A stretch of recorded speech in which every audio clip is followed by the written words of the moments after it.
지금 다운로드 받으세요. Yeah, you're going to get that, and there's going to be some maps where you're not favored, but you win anyway, and that's why it's the tiebreaker with the away maps, because if you can do that more often, then obviously you're doing something better than players of the other race, or just, you know, in general, other players in your group. So that's, you know, working out as expected, and Impact going to 3-3. Really, anything can happen from here. Even Alive could fall down. Like, he could drop the ball. He's at 4-2. That's true. 6 wins to get out. Let us not forget, he needs 2 more, and people have kind of dropped the ball and just failed from here before. Yeah, I mean, the only player that I'm really losing hope for is Jakchi. Yeah. And in fact, with our next match, ByuN versus Rogue, you know what I was talking about at the beginning, where I hope it goes to like 3 a.m. and, you know, we just have like a huge tie.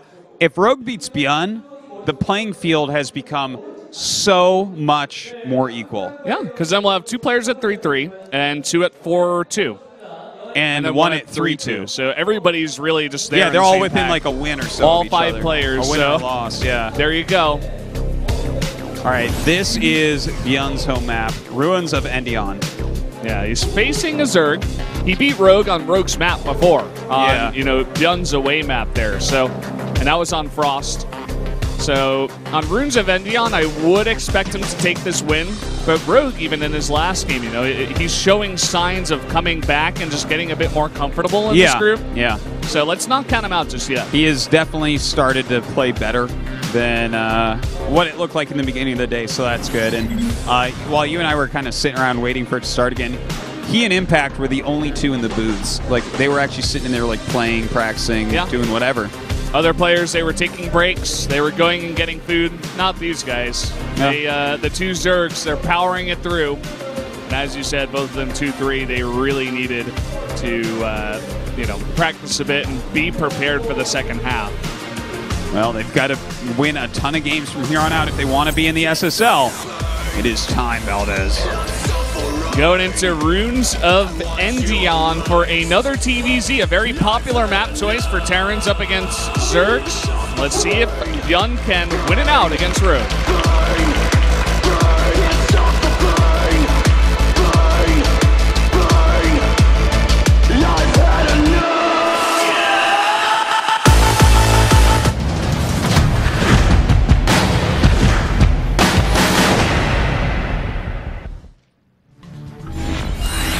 Here we are on Sideways Arena.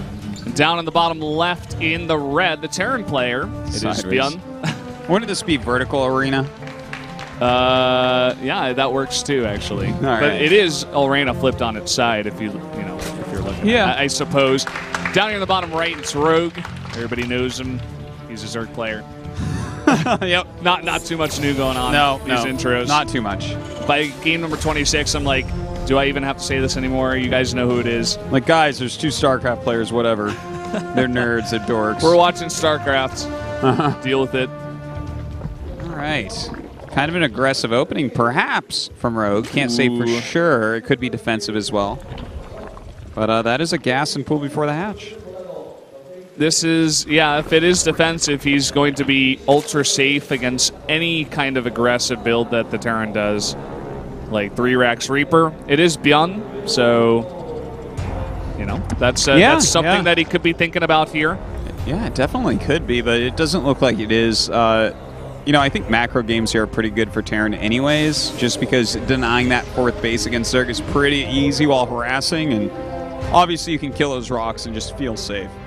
Yeah, so maybe he just wants to get a bunch of Lings over there and get over there before the rocks fall down. He's only making 2, though. Okay, he's starting to take drones off gas already. I was wondering if it would be something crazy like quick drops. You know, we've talked a lot about the Queen Ling drops and how that's like out of the meta, but sometimes we still see it. Yeah, and he keeps some drones in gas there. Even after the speed goes down, he may just want to get that for the Overlord speed. A very common thing we've been seeing nowadays, just to see what kind of style ByuN wants to go for. ByuN actually grabbing his 2nd barracks, you know, before a factory or anything. That's not super common. Yeah, it looks like the build he was doing in the first game against Rogue, which is just the double racks, the first one reactor, second one tech lab, get stim, tech up to double. Yeah, double starport. Yeah, well, double reactor. I made that same mistake. Yeah. I'm glad we're on the same level of insanity in this cast. But yeah, this is if we do see Rogue commit to the Overlord speed, which he hasn't gotten yet. He should be able to scout this and respond to it, but let's see. Yeah, there's the speed. Yeah, the speeds. I'm seeing that almost all the time from all Zergs. Well, you know, it'll give him some intel. I'm still wondering about. I guess the very early gas and pool must have been because he was afraid of a 3-Rex Reaper. ByuN has shown it today. He's very good at it. Rogue doesn't want to lose any of that crap, and if he's playing safe builders like this, maybe he feels like he can do it. Hey guys, whoa. Wow. Getting freaky with the afro. Oh my god. I'm liking it. But I wonder if, like, Rogue has got, like, a really solid mindset. He's like, I'm just going to open safe. He's not going to be able to hurt me early, and then I'm going to kill him. Like, that's what this is kind of screaming out, the build that he's chosen to me. Yeah. You know? This is a build that Dark would do, you know? We see this sometimes from him where he's like... Dark opens so safe. Yeah, even that time he opened the one Ravager just to deal with potential... proxy Reapers. Yeah, Reapers on Orbital. Yeah. In the GSL. That was, like, so weird because you're against innovation, right? So it's like, well, I mean, this guy's, like, the best macro Terran in the world. You should probably not open safe. You should open greedy. Yeah. It's like, no, it's fine. He's that confident. Yeah. Rogue showing a bit of that here. He is going to go into Banelings once again. I don't think he has made a Roach Warren. No, he hasn't. So, going to have a similar kind of style here to what he had when he was dealing with this build the first time around. I feel like he's going to have to deal with this a little bit better than the last time. He really needs to make sure he produces enough units to sufficiently respond to the drops of ByuN that are eventually coming in. Yeah, ByuN is going to go pretty crazy with that, so he needs to have a lot of units. The Lings and Banes are being produced. He definitely has enough as long as he spots it incoming. And, of course, they're going to be a little bit quicker at reacting to drops than Roach Ravager would be, so kind of cool to see him mix up the style that we've seen mostly lately. Yeah, let's see where ByuN wants to drop. It does get spotted, and he was thinking about the Bane, but now he's just going to go and drop outside here. He can scan, he can try to clear up some of the creep, and make sure he's safe about his drop. There he goes, stimming in right now, scanning as well, targeting down all those Banes, or as many as he could. Almost losing a medevac, but getting out. That was so close. I love the focus fire there from Rogue. And you could see what that does. Like, ByuN immediately has to pull back. He was focusing down the Banelings, and if his medevac wasn't being focused down and the Queens were attacking the Marines, he could have just stayed there and fought. Yeah. Because the medevacs would have healed, and he could have just fought against only Lings and Queens. So, at the same time, he's still pushing it. Good moves by ByuN. He's killed a lot of creep tumors so far. Gonna actually close this up. Dropping again here in the main base as well. ByuN is so consistent with sniping that. But look at this micro, too. Oh, man, that's crazy. This is why you got to get ByuN on your team. I know, Jesus. right? This guy is so good. This is cute. Rogue trying to do some... hey, a big Baneling drop drops would be gigantic. A big would be gigantic. That doesn't even... It would be big. I am starting to lose my mind. This is overcast now. But no, if he nails this Baneling drop, that can put him actually way ahead. Let's see how much damage he does. Yeah, ByuN only has 49 SCVs right now. It's a big possibility with this. Oh, ByuN. He notices it, an immediate pull and a stim. He even stims first, and he should be able to snipe that. There you go. Wow. Losing that, doing absolutely zero damage other than an SCV pull. Great job by ByuN. So on top of things. Yeah, this guy is just really on another level, it looks like. I'm kind of sad that we were underestimating him coming into this group, but he's really, proven himself today. It's been a delight to watch him so far. Let's see if he can keep it up. ByuN right now taking his third base. It's still just 3 bases for Rogue. Hasn't been able to expand once again. Definitely could end up being an issue here. You cannot be playing on even bases against Terran for very long. Maybe Dark can, but that's it. Well, Dark by this point, he'd be already getting a hive up or something like that. Like Dark is waiting in the last parts of SSL right now, as far as I can tell. He's just watching all these games. He's studying all his opponents, like, Well, he may wait to see who he gets in his group first, but he's watching his games anyway. Getting all the intel he wants. Can't quite get that creep tumor. He is really on top of trying to take down creep tumors, though. Definitely got to hand it to him for that. 2-2 melee on the way, and 2-2 for Terran as well. Baneling speed, Roach speed, Infestation Pit. So starting to see the type of strategy Rogue wants to go for. Ling Bane early to defend, then later on into Roaches with those speed Banes. Scannon here, he is going to clean up some of those creep tumors and continuously harass. This is that ByuN style, just never-ending harass. Always being in your face, always keeping the creep back. And now we do see Rogue has finally escaped with those rocks being killed.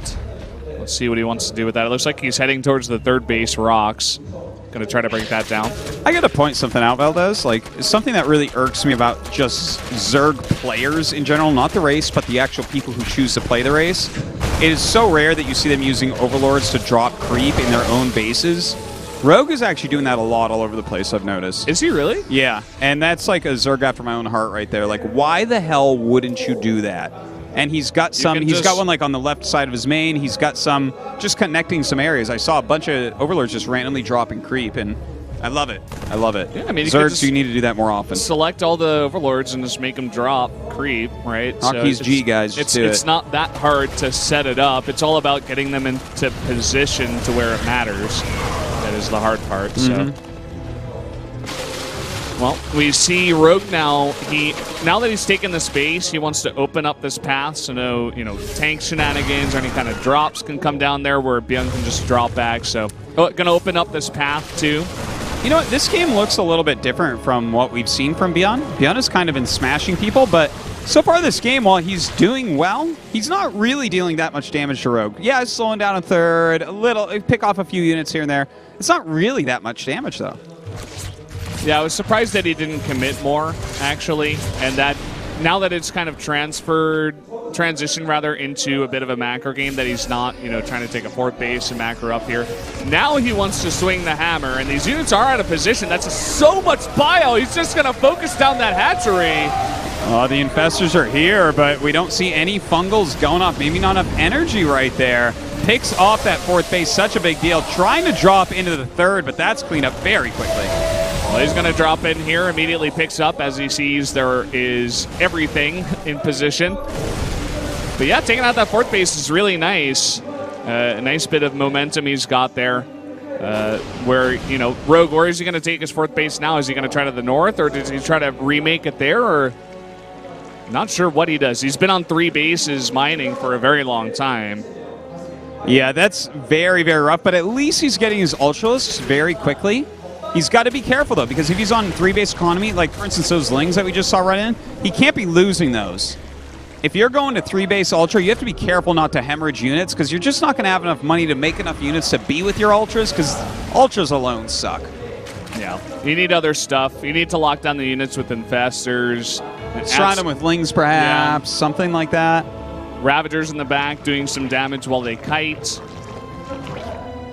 So I definitely see your point. And it looks like now perhaps he wants to take that fourth base. He still hasn't broken the rocks there, though. Yeah. Even though he's making a command center. I don't know. Maybe he'll make it a planetary and let it take care of it itself. And then realize it can't lift off. And then it should have just left the rocks, probably. Well, we got some Liberators coming in. Rogue has kept these Ravagers back to deal with this for a very long time in this game, so he's been good about not taking too much damage from the Liberators. ByuN again with this creep cleanup. Being very on top of that. Nice fungal does go down. Throws down his Biles as well with it. Rogue saves the Banes too, and he uses it for this follow-up fight, but they all get taken out before they can run into the Marines. Oh, coming through in a tiny little choke. He's got to be careful. He does turn around very smartly there. There were at least a couple fungals available, so that would have been just devastating. In the meantime, chitinous plating almost done. Ultras on the way as well. And you can see that ByuN really skimping on the tanks. He really just wants to get pure bio out here with a couple of Hellbats mixed in from earlier. Ooh, Macro Hatch gets picked off there. Fungal goes down, not that impactful. His fourth base, in the meantime, being harassed a little bit. Ooh, an Ultra picked off for free. Ooh. Yeah. Baneling's rolling in, but I mean, ByuN's cleanup of these Banes the entire game has just been so impressive. And now look at this, Rogue is forced into the fight. Nice fungal there. Let's see if he can clean this up. Rogue really pushing forward very hard right now. The Ultra will be picked off as well, but the Ravagers and Infestors push everything back. It was like a pretty good defense from Rogue, but I think he took a little bit too much damage before he cleaned it up. Yeah, he lost a lot of stuff, too. A lot of his Infestors going down. He does at least have a 4th base, though, which he does protect here. So he can get that up and mining, and, you know, he's got that going for him at least. 3-3 about to finish up, too. Yeah, full upgrades for both sides right now. Well, about to be for Rogue. So that is a huge deal. A great creep spread as well. So if he can just get a few more units here with these Ultras, he should be able to hold on as long as he's being defensive. But that is why ByuN continually scans, continually kills creep. Ultras are like twice as strong if they have creep on their side. Yep, they need that mobility to get on top of you. Their tusks are very long, but they're not long enough if you don't have that speed to get near them. I don't know where I was going with that one. But no, that's great. I love that you call them tusks too. That's what they are, right? I think you're. Well, I mean, I think they're actually claws or something. I'm not really sure, but oh boy, look at this! I want a piano with their the keys made out of Ultralisk tusk for sure. Yeah, that'd be pretty nice. Oh man, Rogue needed that 4th base and he loses it. He's struggling to produce much at all at this point. ByuN with that 4th base, that's really important. Oh, tickles all of those. Oh yeah, I guess they have +3 armor, huh? Yeah. Well, ByuN is just, I love these drops. He always knows where to go with his drops. That's like just gonna get the most amount of damage. Yeah. You know, we've seen this out of Alive too, where he just goes for the, you know, not always goes for the 30. He doesn't always go for the main, even though that seems like such an easy drop location. He's always taking out this 4th over and over and over again. And well, that's so important, especially on this map. That's how we saw Alive just dismantle everyone on this map so far, is denying the 4th base over and over and over. Rogue has given himself a better chance because he went to Hive quicker than we saw before with Impact. Not saying it's going to work, but definitely, you know, he has the types of units that can be more cost efficient to allow him to battle for longer on lower econ. Tons of Liberators being added into the mix now. And he's just totally forgone tanks. He doesn't even want them in his army.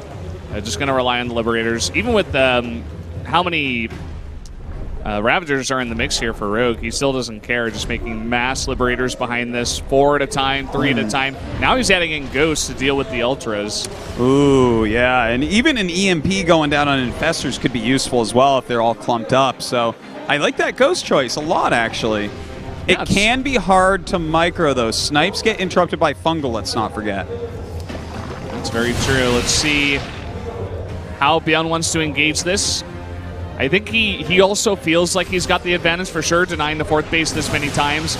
And now that he's maxed out, he's done this before, where he waits until he maxes out, and then he goes for the attack. Bunch of Banelings are morphing here. They're all going to get taken out. That Ultra's stuck there for a while, almost dies. You know, that's a fully upgraded Ultra. To lose that like that is very sad. Runs under the Liberation Zones. I don't think that's going to end well.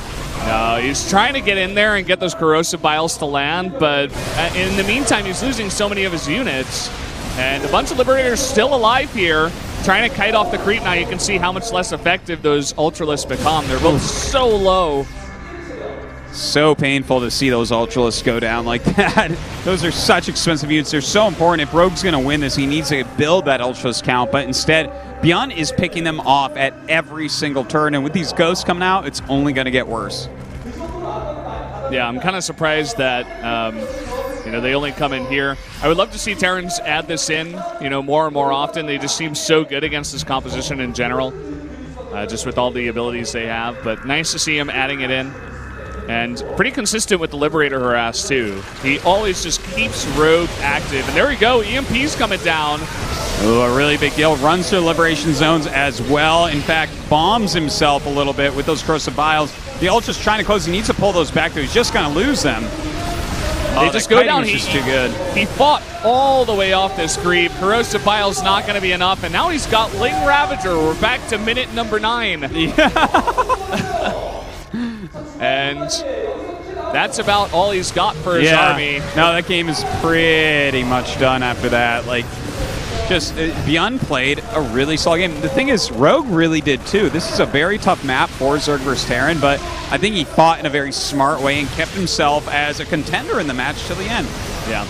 Good try here by Rogue, but that's going to be it. This is the last of his army. 2 Ultras are coming out, another Parasitic Bomb, but look at all of this bio grouping up. GG, ByuN taking out Rogue once again. And that is a home map win for ByuN. Rogue getting a 4th loss, unfortunately. So ByuN right now looking fantastic. He is 5-1. Like, he has to really mess up not to make it out of this group right now. And I think that's making a lot of fans very happy. He's looking really good. 1 more map, and he should be out of it. 3 away wins also really helping him out here. So even if he went to like 5-5 from here, he's still in a really good spot because of all of those away maps. Yeah. He's got to be feeling really good. Yeah, he's almost just completely secured, and at that point he can really start to relax a bit more. And I tell you, the more I watch ByuN play in a situation like this, I wonder, Kespa teams, why haven't you picked him up? Didn't he say in an interview he wants to play Pro League? I think so, yeah. Well, I think maybe... That's where I just dropped the mic. Yeah. You just walk off camera. I'm like, dude, we got like 18, you got like 13 like casts. Where are you going? 6 more hours. What are you doing? Dude. But I think he missed the deadline for round 3. Yeah. Or he just wasn't picked up by then, so... You know, it's too bad because he's killing all these players that play Pro League. So I'm just saying. Just saying. And it's not every day that I say something like that. The Pro League players are the best, but especially Rogue. I mean, he's one of the pillars of the junior Green Wings. You know, and